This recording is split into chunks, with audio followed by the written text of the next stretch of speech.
Ang labing kahibulungang gahom, pag-ampo. Nisulod sa tindahan ang babaeng masulubon nga yano kayog sinina. Mapaubsanon kay siyang niduol sa tag-iya sa tindahan ug nihangyo nga pautangon siya pagkaon. Nibalibad ang tag-iya ug gipapahawa siya. Nakadungog sa sultianay ang customer nga nagtindog sa duol ug giingnan niya ang tag-iya nga andam siyang mubayad sa bayranan sa babae. Nagpanukong niingon sa babae ang tag-iya, ibutang lang sa timbangan ang imong lista sa palitunon ug kun unsay timbang ni ana, ingon ni ana pod kadaghan ang pagkaong ihatag nako nimo. Niduko ang babae ug mapanagan-ong gikuha sa iyang pitaka ang gamayng papel nga gisulatan niya. Mas naminghoy pagyud ning tumura, gibutang niya ang papel sa usa sa mga platilyo sa timbangan. Sa katingala sa tag-iya ug sa customer, niubos ang timbangan ug nagpabiling ubos ang platilyong gibutangan sa papel. Nitutok pag-ayo sa timbangan, nituaw ang tag-iya nga di ko makatuo niini. Nipahiyom ang customer samtang gibutangan sa tag-iya og mga pagkaon ang platilyo, hangtod na puno kini. Nakurat kayo ang tag-iya. Unya gikuha sa tag-iya ang papel ug labi pa gyud siyang natingala sa pagbasa niya sa nasulat niini.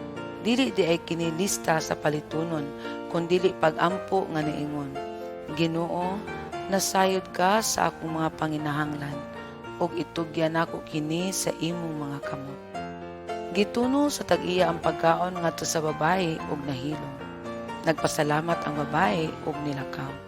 Gitunulan sa customer ang tag-iya og $50 ug niingon, angayan kini sa tibuok bayan. Nahibaw na takaron unsa kabug-at ang pag-ampo. Pipila ka eksperimento ang gihimo sa mga researcher sa Estados Unidos ug sa Dutch University ug napalga nila nga kung masuko ug masaypag sabot ang ordinaryong mga tawo ug iampo nila ang taong nakapasuko nila, mawala ang ilang kasuko. Gihimo sa University of Amsterdam sa Netherlands ang susamang eksperimento diha sa mga Kristohanon ug pareho ra ang resulta.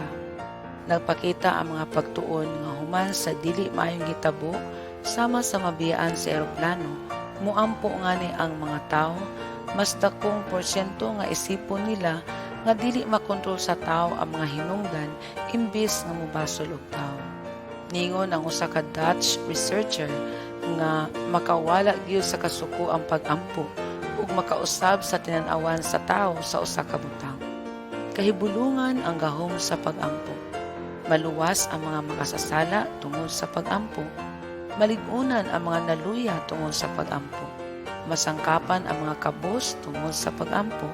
Makalma ang mga naglagot tungod sa pag-ampo. Magkalipay ang mga nasakitan tungod sa pag-ampo. Makabaton o kinabuhing dayon ang himalatyon tungod sa pag-ampo. Magkauli ang kuli nga magkauli tungod sa pag-ampo. Kahibulungan gyud ang gahom sa pag-ampo.